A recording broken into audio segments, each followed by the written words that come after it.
Hello दोस्तों, welcome to YouTube channel Y R S class में बहुत बहुत स्वागत है। तो दोस्तों, आज मैं आपको बताऊंगा क्लास 10 यूपी बोर्ड की एग्ज़ाम के स्टूडेंट जो हैं साइंस का पेपर देने वाले हैं 4 अप्रैल को। ये आपका विज्ञान का यानी बहुत ही महत्वपूर्ण प्रश्न है। यदि आप इस वीडियो को नहीं देखे हैं तो आप कुछ भी नहीं देखे हैं दोस्तों।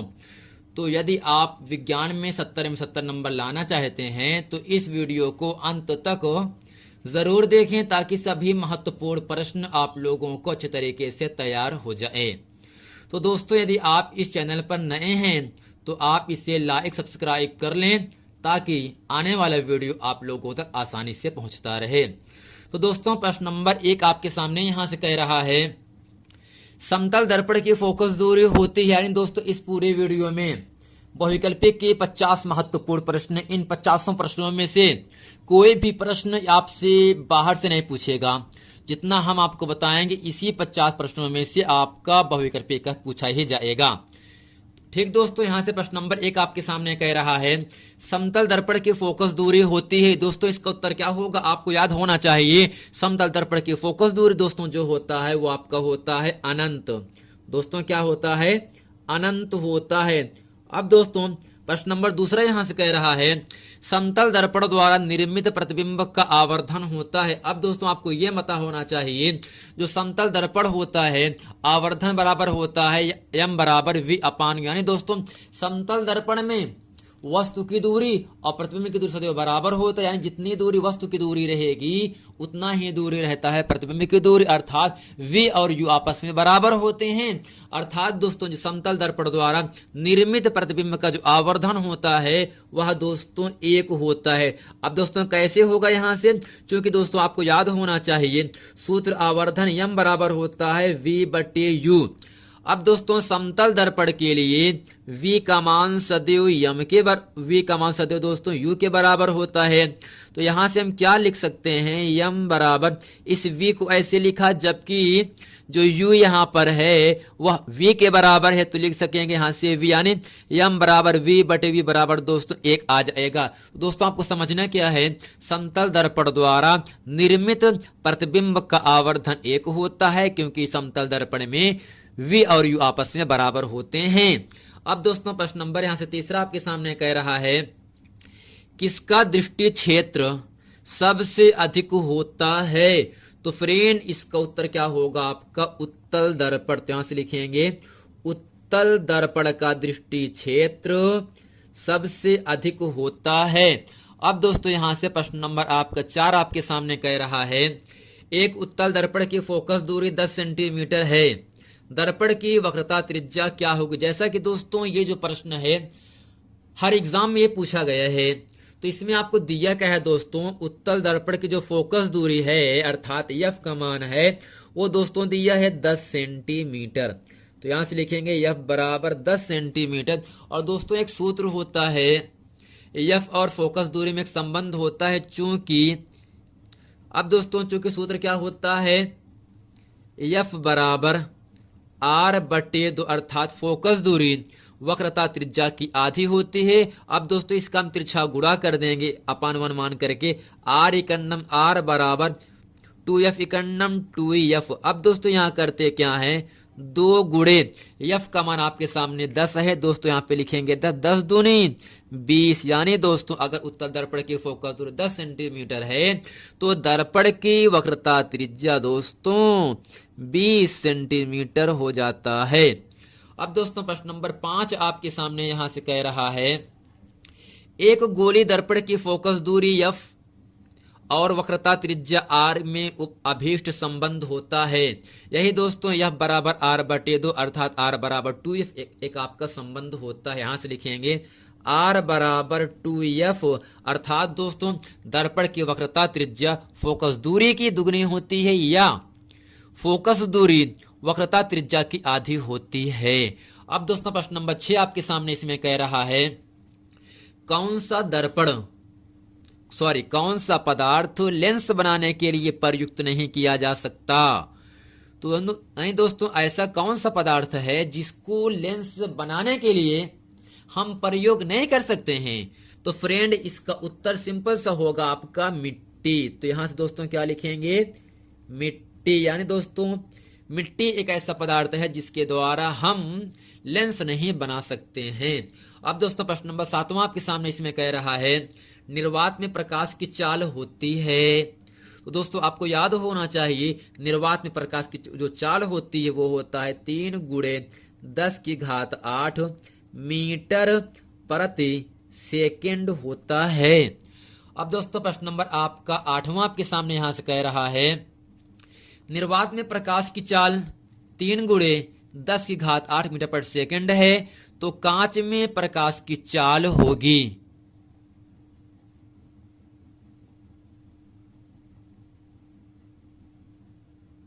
चूंकि दोस्तों सूत्र यहां से होता है अपवर्तनांक n बराबर निर्वात में प्रकाश की चाल बटे कांच में प्रकाश की चाल, निर्वात में प्रकाश की चाल बटे दोस्तों कांच में प्रकाश की चाल। जैसा कि दोस्तों आपके सामने इसमें दिया क्या है, अपवर्तनांक n का मान दिया है 1.5, तो यहां से लिखेंगे 1.5 बराबर निर्वात में जो प्रकाश की चाल है वो आपके सामने दोस्तों है 3×10⁸ मीटर प्रति सेकेंड बटे दोस्तों में क्या है कांच में प्रकाश की चाल। कांच में दोस्तों प्रकाश की चाल आपसे पूछ रहा है। अब दोस्तों करते क्या, इसे हम तिरछा गुणा कर देते हैं, तो कांच में प्रकाश की चाल इसे आप पूरा लिख लेना। तो दोस्तों यहाँ पे होगा 3×10⁸ मीटर प्रति सेकेंड बटे दोस्तों 1.5। अब दोस्तों इस दशमलव को हटाने के लिए हमें करना क्या पड़ता है, 10 से गुणा करना पड़ता है ऊपर और 10 से नीचे भी, कि हमें क्या करना पड़ेगा, भाग। 10 से गुणा 10 से भाग कर दिया, तो फ्रेंड यहां से हुआ क्या, 10 तिहाई दोस्तों 30 हो गया बटे दोस्तों जब 1.5 में हम 10 से गुणा करते हैं केवल आपको मिलेगा 15×10⁸ मीटर प्रति सेकेंड। अब दोस्तों यहां से 15 दूनी 30 हो गया, अर्थात आपका मान आ गया 2.0 × 10⁸ मीटर प्रति सेकेंड। यही दोस्तों इस पूरे प्रश्न का उत्तर हो जाता है। उम्मीद करते हैं दोस्तों प्रश्न नंबर 8 इसी अच्छे तरीके से आप समझ गए होंगे। अब दोस्तों प्रश्न नंबर 9वां है मानव नेत्र द्वारा किसी वस्तु का प्रतिबिंब बनता है, या आपसे पूछ सकता है स्वस्थ नेत्र में प्रतिबिंब बनता है। दोस्तों इसका उत्तर यहां से होगा आपका रेटिना पर। दोस्तों क्या होगा आपका, रेटिना। अब तो प्रश्न नंबर आपका 10 है स्वस्थ आंख के लिए दूर बिंदु होता है। दोस्तों स्वस्थ आंख के लिए दूर बिंदु दोस्तों आपका होता है अनंत। प्रश्न नंबर 11 है स्पष्ट दृष्टि की न्यूनतम दूरी दोस्तों 25 सेंटीमीटर होता है। प्रश्न नंबर दोस्तों 12 आपके सामने इसमें कह रहा है निकट दृष्टि दोष से पीड़ित व्यक्ति का दूर बिंदु स्थित होता है। दोस्तों इसका उत्तर होगा अनंत से कम दूरी पर। तो यहां से लिखेंगे अनंत से कम दूरी पर, अनंत से कम दूरी पर। अब दोस्तों प्रश्न नंबर 13 आपके सामने कह रहा है दूर दृष्टि दोष के कारण प्रतिबिंब बनता है। दोस्तों इसका उत्तर होगा रेटिना के पीछे, रेटिना के पीछे, रेटिना के पीछे। यानी दोस्तों दूर दृष्टि दोष के कारण की वजह से क्या होता है, जो प्रतिबिंब बनता है वह रेटिना के पीछे बनता है। अब दोस्तों यहाँ आपके सामने प्रश्न नंबर 14 आपके सामने कह रहा है प्रकाश का प्रकीर्णन सबसे कम होता है। तो दोस्तों इसका उत्तर होगा लाल रंग के लिए। यहां से लिखेंगे लाल रंग के लिए। दोस्तों अगला प्रश्न आपके सामने है प्रिज्म द्वारा विचलन अधिकतम होता है। दोस्तों प्रिज्म के द्वारा जो विचलन अधिकतम होता है वह आपका होता है बैगनी रंग के लिए। तो यहां से लिखेंगे बैगनी रंग के लिए, बैगनी रंग के लिए दोस्तों प्रिज्म में विचलन अधिकतम होता है, जबकि जो न्यूनतम होता है वो आपका होता है लाल रंग के लिए। अब दोस्तों प्रश्न नंबर 16 आपके सामने कह रहा है, जो कि बहुत ही महत्वपूर्ण प्रश्न है। चंद्रमा से देखने पर आकाश दिखाई देता है। दोस्तों इसका उत्तर होगा सिंपल सा काला। यानी दोस्तों चंद्रमा से देखने पर जो आकाश, जो आसमान दिखाई पड़ता है वो आपका काला दिखाई पड़ता है। अब दोस्तों प्रश्न नंबर 17 आपके सामने कह रहा है, प्रकाश का वेग किस माध्यम में सबसे अधिक होता है। तो दोस्तों इसका उत्तर होगा निर्वात में, यानी जहां पर वायु ना हो। यानी दोस्तों निर्वात में प्रकाश का वेग सबसे अधिक होता है। अब दोस्तों कांच का अपवर्तनांक अधिकतम होता है। दोस्तों कांच का अपवर्तनांक जो होता है वो आपका बैगनी रंग के लिए अधिकतम होता है। तो यहां से लिखेंगे बैगनी रंग के लिए कांच का अपवर्तनांक अधिकतम होता है, जबकि लाल रंग के लिए कांच का अपवर्तनांक सबसे कम होता है। अब दोस्तों प्रश्न नंबर आपका 19 है, वैद्युत आवेश का मात्रक होता है। दोस्तों बहुत ही महत्वपूर्ण प्रश्न है। वैद्युत आवेश का जो मात्रक होता है वो आपका कूलाम होता है, जबकि दोस्तों जो आपका एम्पियर सेकंड है यह किसका मात्रक है। तो दोस्तों आपको याद होना चाहिए एम्पियर सेकंड दोस्तों आवेश का मात्रक होता है। तो यहां से लिखेंगे आवेश का, एम्पियर सेकंड आवेश का मात्रक है। अब दोस्तों अगला प्रश्न आपके सामने कह रहा है, एक प्रोटॉन पर विद्युत आवेश की मात्रा होती है। दोस्तों आपको याद क्या रखना है, एक प्रोटॉन पर 1.6 गुणे 10 की घात -19 कूलाम विद्युत आवेश होता है। दोस्तों उम्मीद करते हैं प्रश्न नंबर 21 तक इसे अच्छे तरीके से आप लोग समझ गए होंगे। अब दोस्तों प्रश्न नंबर 22 आपके सामने कह रहा है, वैद्युत धारा का एसआई मात्रक होता है। दोस्तों आपको याद क्या रखना है, वैद्युत धारा का एसआई मात्रक एम्पियर होता है। दोस्तों यहां से लिखेंगे इसको उत्तर में एम्पियर, यानी जो दोस्तों विद्युत धारा का एसआई मात्रक एम्पियर होता है। और दोस्तों 23वां प्रश्न है, किसी चालक में धारा का प्रवाह होता है। दोस्तों चालक में धारा का प्रवाह किसके द्वारा होता है, इलेक्ट्रॉनों के द्वारा। तो यहां से लिखेंगे इलेक्ट्रॉनों के द्वारा, इलेक्ट्रॉनों के द्वारा चालक में धारा का दोस्तों प्रवाह होता है। और दोस्तों अगला प्रश्न है, प्रतिरोध का मात्रक क्या होता है। दोस्तों प्रतिरोध का मात्रक आपको याद होना चाहिए, मात्रक होता है दोस्तों ओम। जबकि दोस्तों 1 माइक्रो ओम का मान कितना होता है। दोस्तों 1 माइक्रो ओम का मान कितना होता है। दोस्तों इसका उत्तर होगा 10 की घात -6 ओम। दोस्तों आपको याद क्या रखना है, 1 माइक्रो ओम में 10 की घात -6 ओम होते हैं। अब दोस्तों प्रश्न नंबर आपका 26 आपके सामने कह रहा है, ओम का नियम का सूत्र क्या होता है। दोस्तों V बराबर क्या होता है, I/R। यही दोस्तों ओम का सूत्र होता है। प्रश्न नंबर 27 आपके सामने कह रहा है, ताप बढ़ाने पर किसी चालक का विद्युत प्रतिरोध होता है। दोस्तों अगर ताप को बढ़ाएंगे तो चालक का जो विद्युत प्रतिरोध होता है वह भी दोस्तों आपका बढ़ता है। यानी दोस्तों ताप बढ़ाने पर किसी चालक का विद्युत प्रतिरोध बढ़ता है, ताप को कम करने से विद्युत प्रतिरोध दोस्तों कम हो जाता है। अब दोस्तों 28वां प्रश्न आपके सामने यहां से कह रहा है, प्रतिरोधों के समांतर संयोजन श्रेणी संयोजन में समान होता है। यानी दोस्तों प्रतिरोधों के समांतर संयोजन में क्या समान रहता है और श्रेणी संयोजन में क्या समान रहता है। दोस्तों समांतर संयोजन में दोस्तों विभवांतर समान रहता है। क्या दोस्तों, विभवांतर समान रहता है। जबकि दोस्तों श्रेणी संयोजन में वैद्युत धारा अर्थात यहां से I समान रहता है। यानी दोस्तों प्रतिरोधों के समांतर संयोजन में विभवांतर समान रहता है, जबकि श्रेणी क्रम संयोजन में धारा समान रहती है।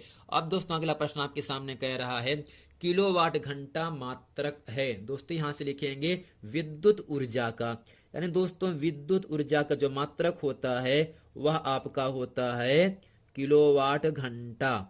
किलोवाट घंटा यहां से लिखेंगे किलोवाट घंटा मात्रक किसका होता है दोस्तों? वैद्युत ऊर्जा का। अब दोस्तों अगला यहाँ आपके सामने है, एक वैद्युत यूनिट बराबर होता है दोस्तों किसके बराबर होता है? किलोवाट घंटा के। तो यहां से लिखेंगे किलोवाट घंटा।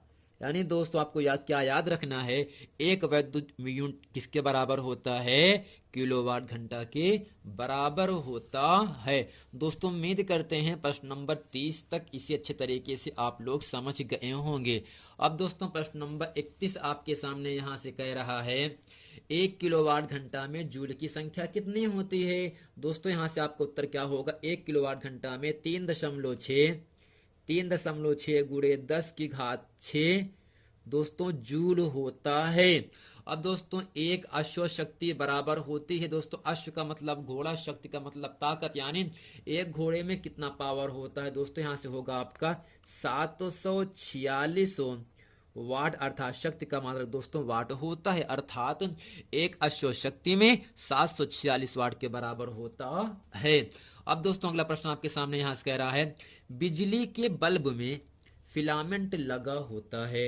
दोस्तों आपका उत्तर क्या होगा? यहां से टंगस्टन, टंगस्टन, टंगस्टन। दोस्तों उम्मीद करते हैं प्रश्न नंबर 33 भी ये बहुत ही महत्वपूर्ण प्रश्न है, इसको अच्छे तरीके से आप लोगों को याद रखना है। अब दोस्तों अगला प्रश्न आपके सामने है, हीटर का तार बना होता है, यानी दोस्तों जो हीटर होता है उसमें जो तार लगा होता है वह किसका बना होता है? दोस्तों इसका उत्तर होगा नाइक्रोम का। तो यहां से लिखेंगे नाइक्रोम का, नाइक्रोम, यानी दोस्तों बिजली के बल्ब में जो फिलामेंट लगा होता है, जो जलता है, वो आपका टंगस्टन का होता है, जबकि हीटर का जो तार लगा होता है, हीटर में जो तार लगता है वह आपका नाइक्रोम का तार होता है। अब दोस्तों प्रश्न नंबर 35 है, विद्युत सामर्थ्य P का सूत्र होता है। दोस्तों सूत्र क्या होता है? P बराबर होता है, अर्थात शक्ति बराबर होता है, सामर्थ्य बराबर होता है V इंटू आई। दोस्तों V आपका विभवांतर होता है, I आपकी धारा होती है, अर्थात विद्युत सामर्थ्य भी P बराबर होता है विभवांतर गुणे धारा। दोस्तों उम्मीद करते हैं प्रश्न नंबर 35 तक इसे अच्छे तरीके से आप लोग समझ गए होंगे। अब दोस्तों प्रश्न नंबर 36 आपके सामने कह रहा है, विद्युत ऊर्जा का इकाई है। दोस्तों विद्युत ऊर्जा का इकाई का मतलब मात्रक, यानी दोस्तों जो विद्युत ऊर्जा होती है उसका दोस्तों मात्रक क्या होगा? दोस्तों मात्रक होता है वाट सेकेंड। तो यहां से लिखेंगे विद्युत ऊर्जा का मात्रक वाट सेकेंड होता है। अब दोस्तों यहां से प्रश्न नंबर आपका 37 आपके सामने कह रहा है, ओम के नियम के अनुसार विभवांतर व धारा के बीच ग्राफ कैसा होता है? यानी दोस्तों ओम के नियम में विभवांतर जो होता है आप और आपकी जो धारा होती है उनके बीच जो ग्राफ बनता है वह कैसा होता है? दोस्तों इसका उत्तर क्या होगा? सरल रेखा। तो यहां से लिखेंगे सरल रेखा होता है, यानी दोस्तों ओम के नियम में विभवांतर और धारा का जो ग्राफ बनता है वो आपका दोस्तों सीधी रेखा में होता है। अब दोस्तों प्रश्न नंबर आपका 38 आपके सामने कह रहा है, एक गतिमान आवेशित कण, ये बहुत ही महत्वपूर्ण प्रश्न दोस्तों है, एक गतिमान आवेशित कण उत्पन्न करता है। दोस्तों क्या उत्पन्न करता है? चुंबक व वैद्युत क्षेत्र दोनों। तो यहां से लिखेंगे चुंबक व वैद्युत क्षेत्र दोनों दोस्तों क्या उत्पन्न करता है? यानी जो आपका गतिमान आवेशित कण होता है वह आपका चुंबक और वैद्युत क्षेत्र दोनों उत्पन्न करता है। अब दोस्तों प्रश्न नंबर आपका 39 आपके सामने कह रहा है, चुंबकीय क्षेत्र की तीव्रता का मात्रक है। दोस्तों इसका उत्तर होगा न्यूटन प्रति एम्पियर मीटर। तो यहां से लिखेंगे न्यूटन प्रति एम्पियर मीटर, न्यूटन प्रति एम्पियर मीटर, जिसे दोस्तों हम क्या कहते हैं? टेस्ला भी कहते हैं। यानी दोस्तों टेस्ला भी आपका चुंबकीय क्षेत्र की तीव्रता का मात्रक होता है, या न्यूटन प्रति एम्पियर मीटर भी चुंबकीय क्षेत्र की तीव्रता का मात्रक होता है। अब दोस्तों प्रश्न नंबर 40 आपके सामने कह रहा है, चुंबकीय क्षेत्र की तीव्रता का मात्रक है। दोस्तों इसका उत्तर क्या होगा? वेबर प्रति मीटर स्क्वायर। तो यहां से लिखेंगे वेबर प्रति मीटर स्क्वायर जो होता है दोस्तों, ये आपका चुंबकीय क्षेत्र की तीव्रता का मात्रक होता है। अब दोस्तों प्रश्न नंबर आपका 41 आपके सामने यहां से कह रहा है, वेबर किस राशि का मात्रक होता है। दोस्तों इसका उत्तर क्या होगा, जो वेबर होता है ये आपका चुंबकीय फलस्क का मात्रक होता है। दोस्तों यहाँ पे क्या लिखेंगे इसके उत्तर में, चुंबकीय फलस्क, चुंबकीय फलस्क का मात्रक, चुंबकीय फलक्स, यानी दोस्तों जो आपका चुंबकीय फ्लक्स होता है उसका मात्रक क्या होगा दोस्तों, वेबर होता है। अब दोस्तों प्रश्न नंबर 42 है, एक टेस्ला बराबर होता है, यानी दोस्तों एक टेस्ला कितने के बराबर होता है। दोस्तों इसका उत्तर क्या होगा, एक टेस्ला 1 वेबर प्रति मीटर स्क्वायर के। तो यहां से लिखेंगे 1 वेबर, 1 वेबर प्रति मीटर स्क्वायर के बराबर होता है एक टेस्ला।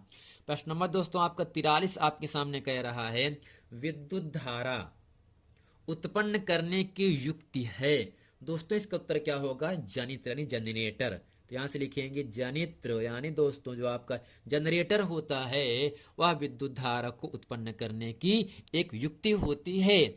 दोस्तों प्रश्न नंबर आपका 44 आपके सामने कह रहा है, डायनेमो उत्पन्न करता है। डायनेमो दोस्तों क्या उत्पन्न करता है, यांत्रिक ऊर्जा को वैद्युत ऊर्जा में दोस्तों डायनेमो परिवर्तित करता है। तो यहां से लिखेंगे यांत्रिक ऊर्जा को वैद्युत ऊर्जा में। तो यहां से लिखेंगे दोस्तों यांत्रिक, यांत्रिक ऊर्जा को, यांत्रिक ऊर्जा को वैद्युत ऊर्जा में, वैद्युत ऊर्जा में दोस्तों क्या परिवर्तित करता है, आपका डायनेमो, यानी यांत्रिक ऊर्जा को वैद्युत ऊर्जा में परिवर्तित करने वाला दोस्तों यंत्र क्या होता है, आपका डायनेमो होता है। अब दोस्तों अगला यहां से है, डायनेमो परिवर्तित करता है, डायनेमो परिवर्तित करता है वैद्युत ऊर्जा को यांत्रिक ऊर्जा में, वैद्युत ऊर्जा को दोस्तों यांत्रिक ऊर्जा में डायनेमो परिवर्तित करता है। तो यहां से लिखेंगे वैद्युत ऊर्जा को,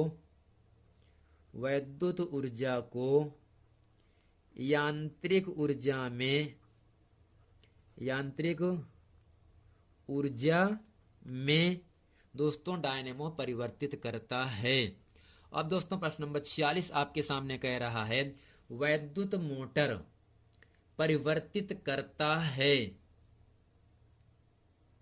दोस्तों जो आपका प्रश्न नंबर 44 इसमें कह रहा है, डायनेमो उत्पन्न करता है किसको दोस्तों। दोस्तों इसका उत्तर क्या होगा, विद्युत वाहक बल, यानी यांत्रिक ऊर्जा को ऊर्जा में ये नहीं होगा। तो यहां से लिखेंगे वैद्युत वाहक बल। तो यहां से लिखेंगे वैद्युत वाहक बल, यानी दोस्तों आपको समझना क्या है, जो आपके डायनेमो होता है वो आपका वैद्युत वाहक बल उत्पन्न करता है।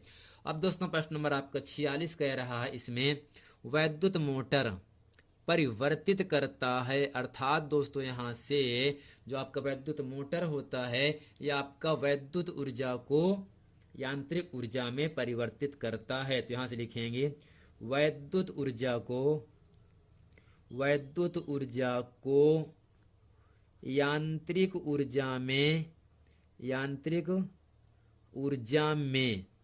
जबकि दोस्तों यहां पर जो आपका डायनेमो है ना, ये एक आपका यांत्रिक ऊर्जा को वैद्युत ऊर्जा में परिवर्तित करता है। तो यहां से लिखेंगे यांत्रिक ऊर्जा को, यांत्रिक ऊर्जा को, यांत्रिक ऊर्जा को वैद्युत ऊर्जा में, वैद्युत ऊर्जा में, यानी दोस्तों डायनेमो उत्पन्न करता है विद्युत वाहक बल, डायनेमो परिवर्तित करता है यांत्रिक ऊर्जा को वैद्युत ऊर्जा में, और वैद्युत मोटर परिवर्तित करता है वैद्युत ऊर्जा को यांत्रिक ऊर्जा में। अब दोस्तों प्रश्न नंबर आपका 47 आपके सामने कह रहा है, जीवाश्म ऊर्जा का स्रोत है। दोस्तों इसका उत्तर होगा कोयला या पेट्रोल, कोयला, कोयला या दोस्तों पेट्रोल। अगर ऑप्शन में कोयला है कोयला लगाएंगे, पेट्रोल है पेट्रोल लगाएंगे, अगर दोनों हैं तो दोनों लगा देंगे। अब दोस्तों प्रश्न नंबर यहां से अगला है, गंगा सफाई योजना कब प्रारंभ हुई थी। गंगा सफाई योजना कब दोस्तों प्रारंभ हुआ था। दोस्तों इसका उत्तर होगा 1985 ईस्वी में। यानी दोस्तों जो गंगा सफाई योजना है वो 1985 ईस्वी में प्रारंभ हुआ था। अब दोस्तों इस पूरे वीडियो का अंतिम प्रश्न आपके सामने कह रहा है कोलीफार्म समूह है। कोलीफार्म समूह है दोस्तों, इसका उत्तर होगा जीवाणु का। तो यहां से लिखेंगे जीवाणु का। दोस्तों जो आपका कोलीफॉर्म होता है वो आपका जीवाणु का समूह होता है।